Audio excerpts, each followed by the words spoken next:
So let us start the theory class in concern to absorption of the drug, in which we are going to discuss how a drug is passes across the biological membrane. So in this, the first thing is the pharmacokinetic. As we already discussed what is the pharmacokinetic. If you are only going to recall ADME, the definition of pharmacokinetics is very easy to recall. A for absorption, D for distribution, M for metabolism, and E for excretion of the drug. So simply ADME is the pharmacokinetic, means ki it is about the absorption, distribution, metabolism, and excretion of the drug is called pharmacokinetic. So this is very, very simple to recall. So in this part, we already discussed about this, and now we have to go through the term absorption. Regarding absorption is concerned, this is very simple to recall. What is absorption? This is simply after the administration, the drug should come in the central compartment or blood circulation or systemic circulation is called absorption. So this is simply the absorption is the movement of drug from its sites of absorption into systemic circulation or central compartment or blood circulation is called absorption.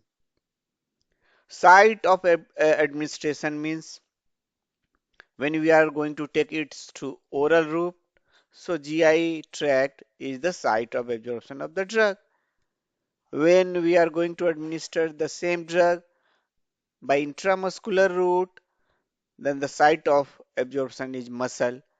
So as we know, when we are going to administer a drug through oral route, so some of its part get metabolized, as well as the 100% of the drug should not be absorbed.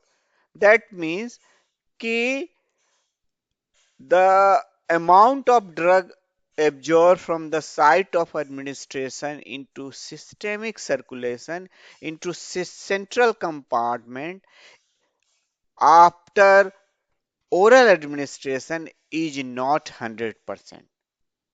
The some part get metabolized while absorption, and if the absorption is not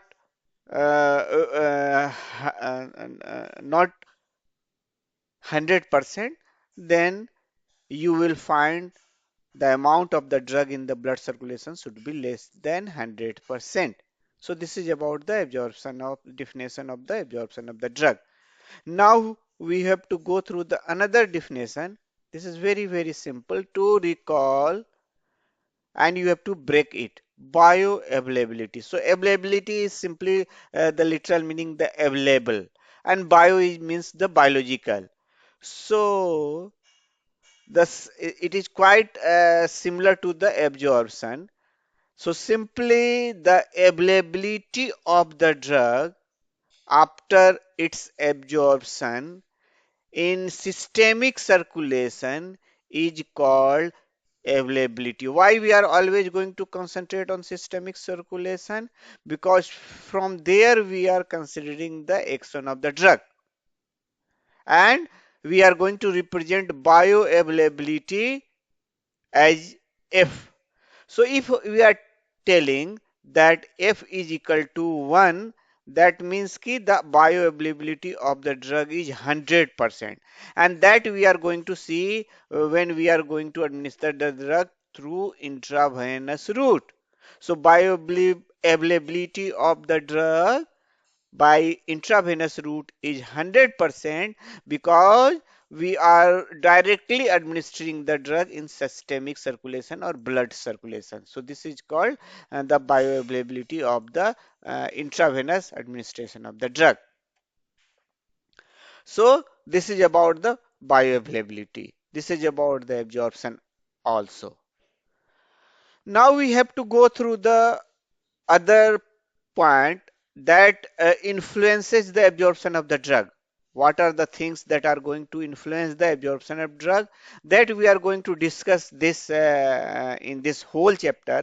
And as you know, when you are going to administer any drug, then while its absorption, it has to cross the membrane. So this is the membrane. So it has to cross the membrane. So if a drug is going to cross the membrane to reach in the systemic circulation, the three main things are coming. What these three things? The drug is coming. The second is the membrane is coming. And third thing is the patient is coming. So these three things are going to influence the absorption of the drug. The membrane means the patient, and the drug itself, that is also coming. And regarding drug is concerned, so we are going to discuss one by one. So first we are going to discuss the drug, how the absorption of drug is going to be influenced by drug itself. So that we are going to discuss these things, that is we are considering it the physico-chemical property of the drug as well as the membrane. So physico-chemical property of the drug, or you can say the molecules, and the membrane, that is the patient, is governing the absorption, or you can say the transfer of the drug from its sites of administration. So what these are? When you are considering a drug, so what the physicochemical property and what are the property that govern its absorption are its size. If the size of the drug is bigger, then the drug should not be penetrate the cell membrane. So if the drug is not going to penetrate, how the drug is going to absorb? So molecular size of the drug is very, very important for absorption of the drug. Now we have to go through its structural features of the drug. And the important thing is the ionization of the drug. About the absorption of the drug. How? Take the example, if the drug, majority of drug are either weak acid or weak base, or you can say weak electrolyte. So if a drug is acid in nature, and the environment where the drug is going to absorb is also the acid, then the ionization of the drug will be not occur or less occur. So if the drug match with the environment where the drug is going to absorb, both are the same. I mean, drug is the acid and the environment is the acid. The drug will not be ionized, and if the drug will not ionize, drug is or are showing lipophilicity, lipid solubility, and lipid soluble drug are well absorbed. And if you are going to just convert it in opposite way, means if the drug is acid and the environment is base, then the drug is going to be ionized. So ionized drugs are not lipophilic and less absorbed or not absorbed. So this is also very, very interesting. Other property that predict the absorption of drugs are its binding capability with the serum or tissue protein. So usually what happen, if a drug is going to bind with any serum or tissue protein, so if a drug is going to produce its action, it must be freed. If the drug should not be freed, the drug should not be going to produce its action. So only the free drug are going to produce the action.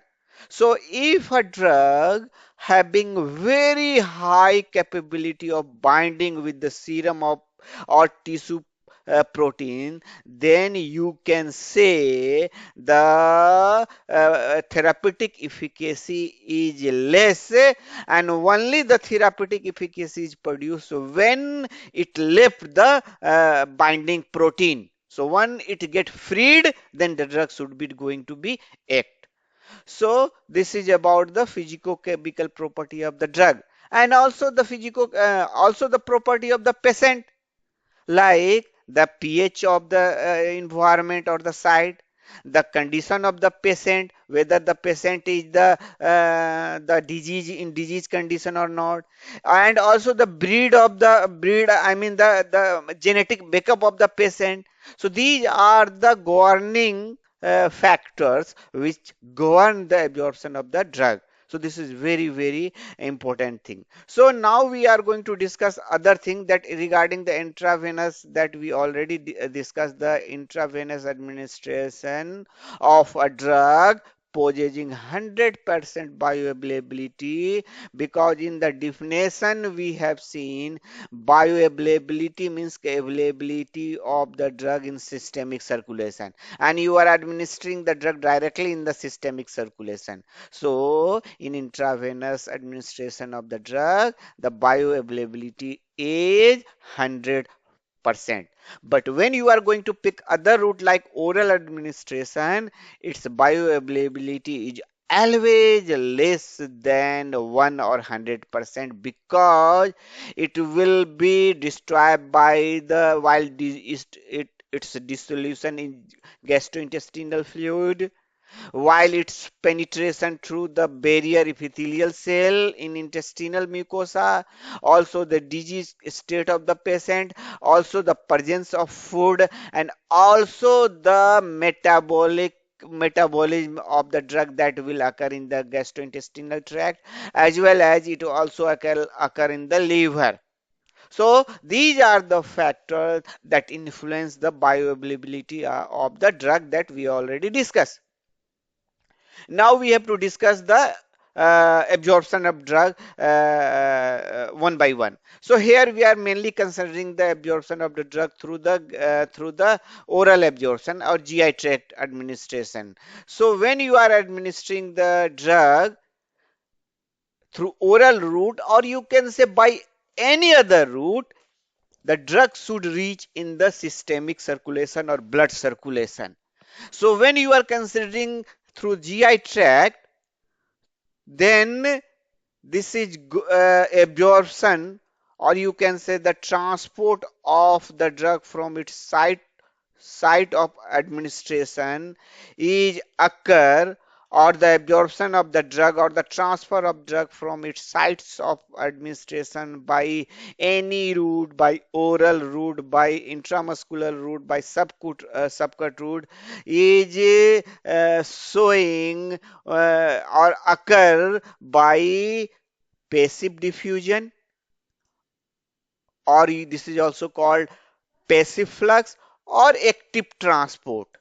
So by these two means, the drug by any route of administration is going to absorb, and it should reach in the systemic circulation. So what is the barrier? Barrier is the membrane of the cell. So this is the membrane of the cell, and this is the drug. So if you are considering this is the systemic circulation, this is the systemic circulation. So drug has to pass out the membrane, and thereafter it has to reach in the systemic circulation. So this membrane is the barrier, or or you can say that hurdle which is act as a checkpoint while absorption. So drug should have to pass out the through the membrane. So this transport of drug through this membrane, cell membrane, is by passive diffusion or by the active transport, or you can say the carrier mediated active transport. So in passive diffusion, the drug is usually unionized. First thing, so if a drug is unionized, this become lipophilic in nature. So unionized drug is lipophilic in nature. So the cell membrane is made up of the lipid. So the through the lipid layer, that drug get absorbed. Okay. However, if a drug is some part get ionized and not lipophilic, and this then the drug is going to pass out through the, and if that you can say the drug is aqueous soluble. If the drug is aqueous soluble, then the drug should be pass out through the protein of the membrane. We are going to call it aquaporine. So the diffusion occur by simple diffusion if the drug is lipophilic in nature. And again the drug is also comes pass out through the transport through the cell membrane by diffusion or passive flux through the aqueous pore of the cell. So this is also having the aqueous pore. This aqueous pore is formed by the specialized protein. We are calling it the aquaporine. So that the that traverse the drugs should traverse and reach in the systemic circulation. So if you are going to consider how the drugs are going to pass out, and usually the drug should be a small molecule through the cell membrane by different way, generally the four ways. So this is coming under the diffusion that we already discussed. So this diffusion, passive diffusion. In this passive, what we are calling it, the passive diffusion. Passive means there is no need of the ATP or energy, is called passive diffusion. So passive diffusion of the drug may through the lipid, or passive diffusion through the aqueous pore, through the aquaporine, that is also the passive diffusion. Now we have to go through the carrier mediated drug transport. So in case of carrier mediated, that is also called transmembrane through carrier protein. So what will happen? The drug is going to bind with the carrier protein present on the membrane. So this is the membrane. So carrier protein present in the membrane, drug is going to bind, and therefore it enter in the in the cell, or that transport through the cell membrane. So it may require the energy, or it may not require the energy. So it requires energy, or it may not require the energy. So if not required the energy, then this is called simple this is facilitated, this is called simply the facilitated facilitated diffusion, simply facilitated diffusion. So that by passive diffusion through the lipid, by passive diffusion through the special protein aquaprotein, then again by active process, active transport. So under the active transport, these two are coming, that they require the transmembrane carrier protein. Means the membrane have the protein which act like a carrier of the drug, and therefore the drug transport should occur by binding with this protein. So this and the under this is the last by the transport of the drug by pinocytosis. So in case of pinocytosis, what simply occur? So this is the membrane. So this membrane get invaginated, and the drug should enter in this invagination, and third state, drug can enter inside this cell pass out through the membrane. So this is called pinocytosis. So in pinocytosis, simply what will happen, if the drug is coming in contact with the cell membrane, the cell get invaginated, and the drug should enter in this invagination and finally enter cross the cell membrane. So this is called simply the pinocytosis. So now we are going to discuss one by one. The first one is the passive diffusion or passive transport of the drug. No, not passive diffusion of the drug.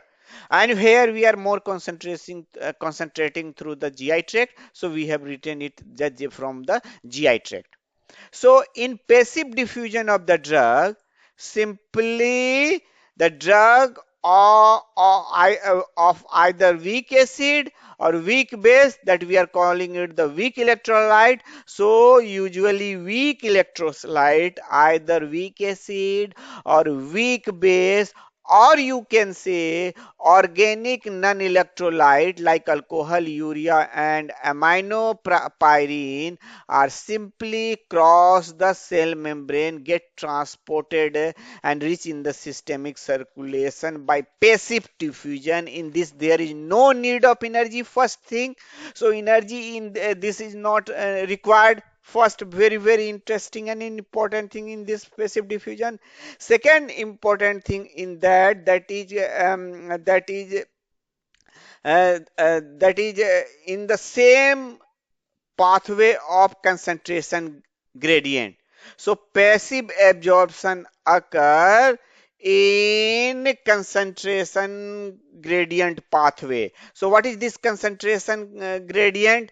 That means the drug is moved from higher concentration to lower concentration. So movement of drug from higher concentration to lower concentration is the movement of drug in the concentration gradient pathway from higher to lower.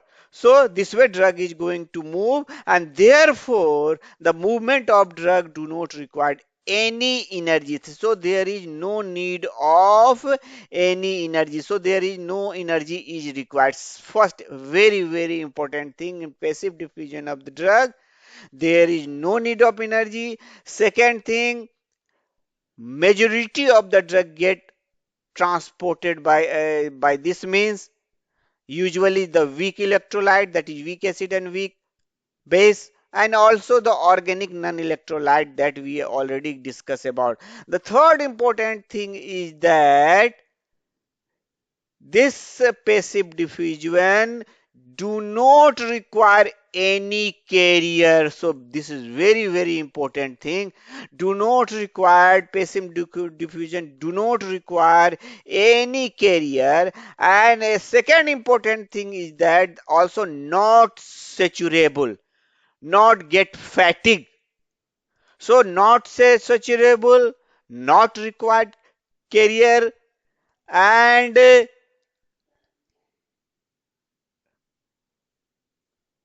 also so very low structural specificity.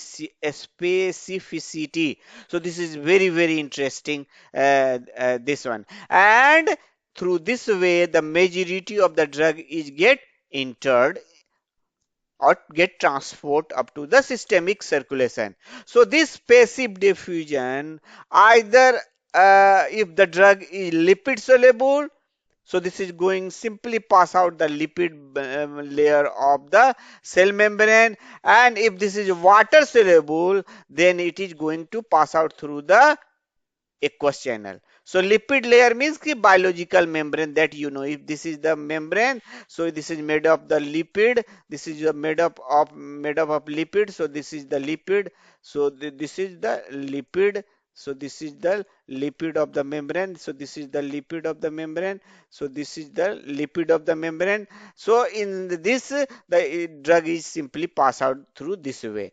If this is the aqueous drug soluble, so this is the porine, so this is the porine, that is a protein. So aqueous soluble drug is going to pass through this aquaporine, through this porine. So this is very important. So now we have to shift on the active transport. So earlier we already discussed, active transport of the drug may or may not require energy, but it always required the carrier. So that is why this is called carrier mediated transport of the drug. Active transport of the drug is the carrier mediated transport of the drug.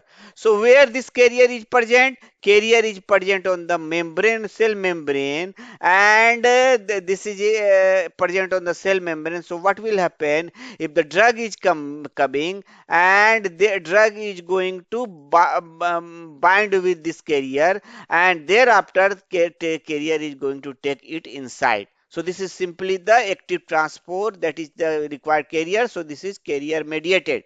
So from and that we already told, this may require ATP or may not require ATP. So from where this ATP is coming? So in this active transport, carrier mediated, the ATP is required, and this energy is coming from the elect electro electronic gradient.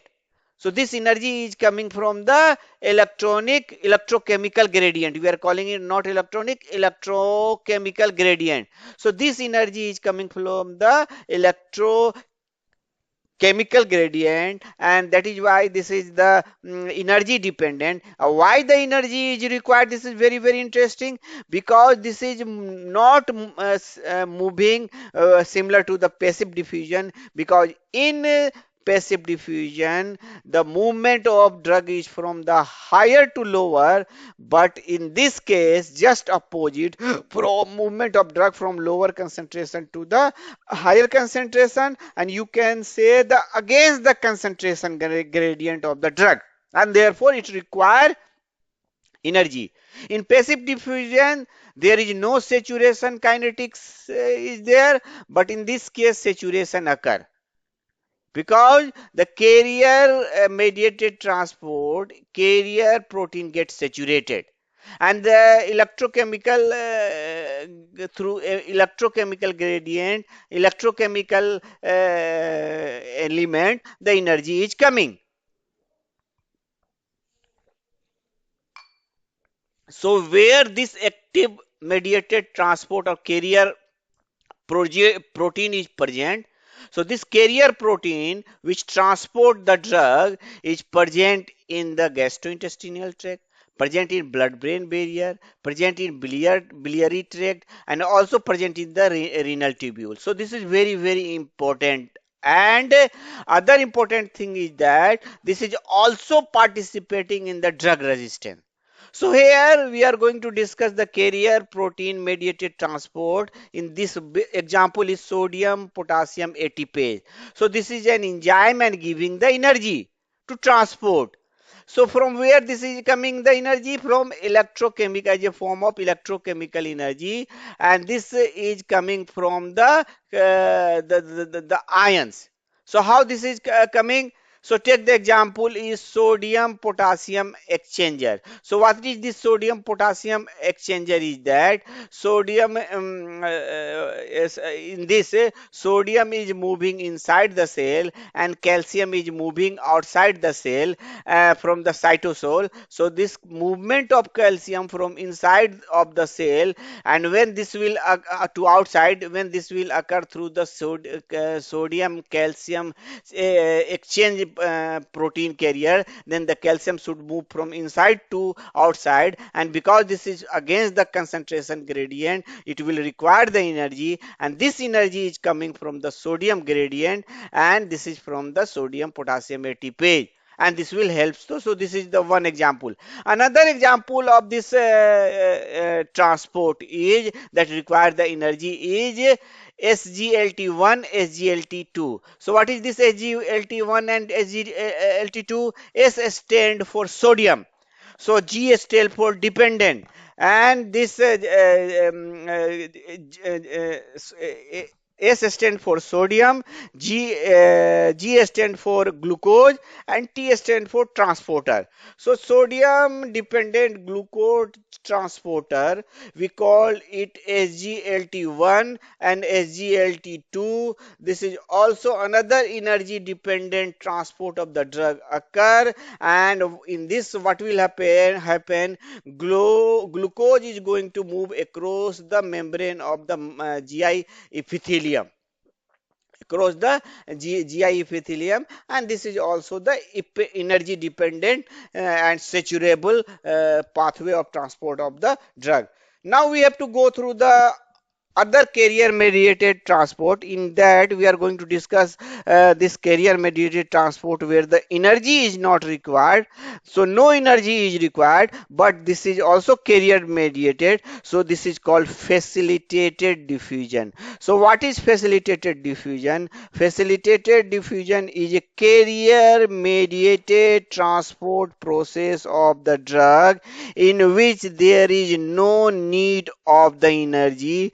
Why no need of energy occur? Because the drug is moving on the same path of electrochemical gradient, means ki from higher concentration to lower concentration. And the best example is the permeation of glucose across the muscle cell membrane, and that is mediated by the insulin sensitive glucose transporter protein. So in this what will happen, so this is the cell membrane, and this is the blood, and if in the blood the glucose level get high, so when the glucose level get high, the transporter protein present on the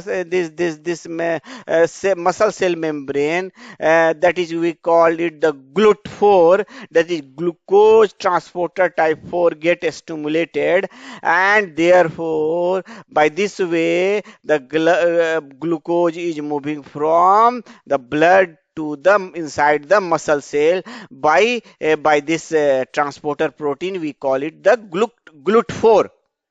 In this, the movement of the glucose occur from the circulation into the muscle cell, and from higher concentration present in the blood to the lower concentration in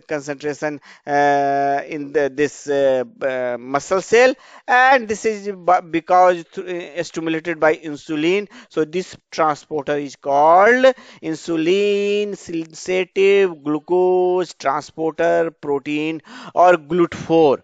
Now we have to go through the transporter. We are here, we are always discussing the transporter. So in this carrier mediated transporter, in this either the drug is going to be uptake, or either drug is going to be efflux out, means the drug is going to move inside, or drug may be move out. Drug efflux and drug entry on or drug move out. And this efflux is very important transporter. Why the efflux transporter is very important? Because it has been found that the drug resistant are mediated by this way. Why? The best example is this is the MDR1 gene. So what this MDR1 gene, M for multiple, this is called multi drug resistant 1 gene. So what is this MDR? So multi drug resistant 1 gene. So what this gene is going to do, this is going to influence the efflux transporter protein. We are calling it the P glycoprotein. So what this P glycoprotein is going to do, say the example, if this is the GI tract, okay, so the here, and this is the drug is here, drug is going to be absorbed, and if this P glycoprotein get activated, particularly the efflux transporter get activated, then what will happen? This will efflux it out. So drug, when it get efflux it out, so it will reduces the absorption. So that is why it will produce the resistant. We are going to call it the multi-drug resistant one. And this is present in the enterocyte. Entero means intestine, and it will influence the oral absorption of drug. And some of the cancer drug get resistant because of the activation of this P-glycoprotein efflux transporter and produce the resistant. So why now in this is the pinocytosis. So pinocytosis, simply we have the already discussed. Pinocytosis means cell. So pino means this is simply definition. In this pinocytosis, what will happen? This the cell get invaginated, and when it get invaginated, the drug is get entrapped, and thereafter drug come inside the cell, release inside the cell. And the best example is insulin. So insulin come inside by pinocytosis. Now we have to go through the very important thing is that what the other factors under the transport of the drug, that other than the passing through the membrane, what are the other factors that facilitate or influence the absorption of drug are the pH. So pH is very important, which will influence the absorption of the drug. How this will affect the absorption of the drug? That is explained by an equation that was derived by the given by the scientist. We call it, the name of the equation is the Henderson-Hasselbalch equation. So what is the role of Henderson-Hasselbalch equation? This equation is going to give you how much drug is going to be ionized and how much amount of the drug is going to be unionized. So as we know, if the maximal quantity of drug is the unionized, that means कि unionized drug are lipophilic and drug is going to be absorbed. So best example that I already mentioned earlier, if the drug is acidic and also the site of absorption is acidic, so this is the acidic means pH, then the drug should not be ionized more and lipophilic, and that get absorbed by the absorbed very easily. So this is very important that govern the ionization. So pH of the drug and pH at the site of absorption of drug is going to determine the absorption of the drug, means ionization and non-ionization of the drug. So usually non-ionized drug are lipophilic in nature, and lipophilic nature readily cross the cell membrane. And if the drug get ionized, the ionized drug are low lipid soluble and less readily diffuse out through the cell membrane. So this is very important, and this is governed by the pH of the drug and pH of the site. So if a drug is this one, and here two site is there, this is the same cell membrane, here is the two site. What these two side? So here is the pH in the stomach, and here is the when it penetrate the cell membrane, it is coming in the systemic circulation. So here is the another site in the systemic circulation, so there the pH is different. So two side and that the two side having the different pH, that is we are going to call it the pH gradient across the membrane. This is called pH gradient across the membrane. So here this will influence the dissociation of the drug. So if a drug get dissociated or get ionized or not ionized is influenced by pH, and that is governed by its dissociation, and dissociation of the drug weak, particularly weak electrolyte, it may be acid, it may be the base, is governed by pKa. So what is pKa? pKa is simply the dissociation constant, and if you want to define it, pKa is the pH pKa is the pH at which half of the drug get ionized and half of the drug get ionized is called pKf. So pKa is the pH at which the half of the drug get ionized and half of the drug get unionized is called pKa. So if you are going to consider an acidic drug, so acidic drug we are representing it by this Ha. So A for acid and H is the hydrogen ion. So see here, so when this acidic drug come in the stomach, also the environment, so what will happen?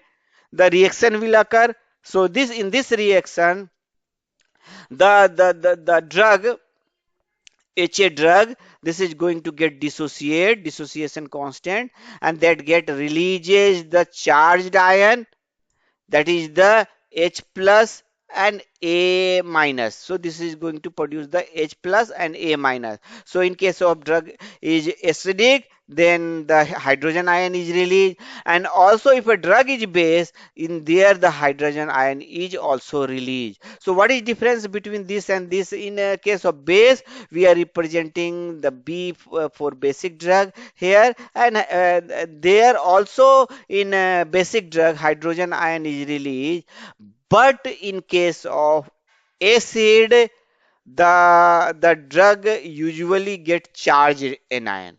So this A get usually charged anion, whereas in case of base, this B is not charged one. So uncharged base is there. So B uncharged. So that here is a very interesting thing is that if urine is acid and you are going to give a drug that and that drug is also acid, then the drug should not be ionized and that the drug should not be easily excreted out. It retarded the excretion of the drug. What I am going to tell, if the drug is urinary, if you are going to produce the acidification of urine, and if the drug is base in nature, weak base in nature, then it will accelerate the excretion. How? If the urine is acid and the drug is weak base, then the ionization of the drug occur and it will excrete out easily. And if a drug is urine is base, we use alkalizer. So if the urine is base and also the drug is base, the drug is not going to be ionized and drug should not be excreted out easily. So this is called pH determinant, which determine the excretion of the drug. Now we have to go through very interesting terminology. We are calling it the ion trapping. So trapping means trap, funda, it gets trapped. So what trapped? Ion trapped. So if ion get trapped, we are going to call it the ion trapping. This is concerned to the drug. So ion trapping is concerned to the drug in which a drug get ionized. So this is called ion drug, and this when drug get ionized, and if get trapped because of the difference in the pH between the between two sides, then this is called ion trapping. What is this? If this is two side is here and this is your cell membrane. So this is cell membrane, or you can say this is the cell, and here is the outside extracellular fluid. So here is the fluid, extracellular fluid is there. Here take the example, here pH of the environment is acid. So if the environment is acidic and also the drug is acidic, so drug will not going to ionize and absorb through the cell membrane, so it will pass here. So once it reach in the cytoplasm, and if here the pH of the environment is base and drug is your acid, earlier it was acidic, here the drug is acidic, so here it came, so here is acidic, but the environment is base, so drug get ionized. So once this drug get ionized here, so ionized drug that you are knowing is not lipophilic. So if not lipophilic, it will not cross the cell membrane and drug get trapped here is called simply ion trapping. So this is about the ion trapping. Now we have to go through the uh, in this the we are going to discuss the uh, influence of the absorption of the drug by the pH. So in this we are going to discuss the first that we all already discussed some of the point there, but again we are going to repeat here. So the passes of a drug, if a drug is uncharged through the cell membrane, through the membrane. So if a drug is uncharged means lipophilic, then the drug is easily passes out through the cell membrane. And this is we are going to go. This is going to be governed by the equation. We are calling it the Henderson-Hasselbalch equation. So we are going to discuss about the equation Henderson-Hasselbalch equation. In this one dissociation constant is coming pKa. So what is pKa? pKa is simply dissociation constant of the drug. It may be the acid or it may be the electrolyte. So pKa is the pH at which half of the drug get ionized and half of the drug get unionized is called pKa. So pKa is a pH at which half of the drug is in ionized form and half of the drug is simply unionized is called pKa. Now we have to go through the determination of the drug, determination of the drug passing out through the membrane by this Henderson-Hasselbalch equation. So now we are going to discuss about the movement of drug across the cell membrane by considering the pH, by considering the pKa. So we are going to discuss about this pKa and pH. And the relation between these two is governed by equation given by the Henderson and Hasselbalch. So this is called Henderson-Hasselbalch equation. So in this, the equation for that in question is coming. What is the equation of this Henderson-Hasselbalch equation? So for acid is different and for base is different. And simply you have to say the Henderson-Hasselbalch equation is this one. So in this pKa is minus pKa minus pH is equal to log of ionized drug divided by log of unionized drug is called Henderson-Hasselbalch equation. So this is nothing. This is the pKa minus pH is equal to log of molar concentration of ionized drug and molar concentration divided by molar concentration of non-ionized drug is called Henderson-Hasselbalch equation. If you are going to consider this equation for the acid, for acid the equation is equal to, you may say pKa minus pH, or you may modify this in this way. So for acidic this is the drug, this become pH is equal to pKa plus log of ionized drug divided by log of molar concentration of non-ionized drug is for acid drug.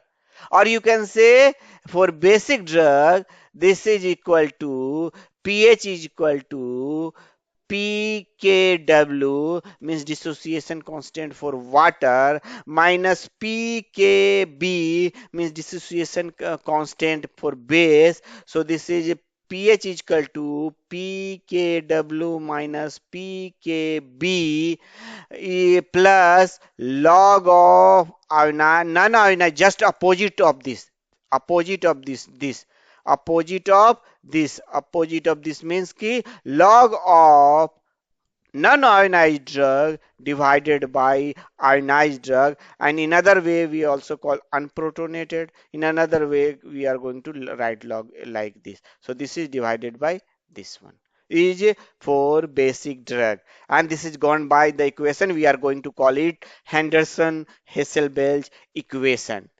So now we have to go through the absorption of drug, and we are here considering the what are the physiological factor which govern the absorption of the drug, particularly through the GI absorption of the drug. So GI absorption of the drug is also governed by blood flow at the site of absorption. So if there is more blood flow at the site, then the drug should be absorbed fastly. Take the example between the blood flow of intestine and blood flow of the stomach. Stomach usually having low blood supply, whereas the intestine having the high blood supply. So intestine is, because of the high blood supply, it will absorb the fastly drug there. Now this is under the because this is influenced by the blood flow. Now we have to go through the another physiological factor, that is the surface area at the site of absorption. And third one is in this the second example is in case of if the animal is shocked. When animal is shocked, the blood flow at cutaneous skin is low. So in a shock condition, the blood flow through the cutaneous tissue is low, then it will reduce the absorption of the subcutaneous administration if animal is in shock condition. Now we have to go through the other point, that is the surface area at the site of absorption of the drug. Total surface area. If the surface area is more, take the example, if this is one surface area, this is the another surface area, this is the another surface area. So if the more surface area is there, drug get sprayed and absorbed more. Take the example again of the stomach and the intestine. So in a stomach, the surface area is low, whereas in intestine, surface area is very high. Why the surface area in case of intestine is very high? Because of presence of numerous microvilli. So microvilli will increase not only the circulation but also increases the surface area of the intestine, and therefore drug is spread out, get more surface to be absorbed, and therefore more drug absorbed from the intestine compared to stomach, which is about thousandfold more in the intestine as compared to the stomach. And the last under this is the contact time at the absorption site. So contact time is very important. Means कि if contact of the drug with the absorption site is for longer time interval, simply drug going to be absorbed more. And if the contact time to the surface area at the site of absorption is less, the less drug get absorbed. This is simple funda. So how we have to explain? Simply you have to go through the condition like diarrhea. So in diarrhea, the drug should be pass out fastly. And if the drug will not stay at the absorption site, how the drug will absorb? So in diarrhea cases, drug contact time with the absorption site is less, so less drug is absorbed. Take the another condition, the stomach.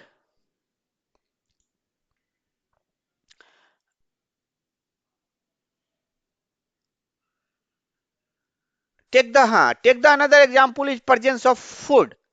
Presence of food usually delaying the absorption,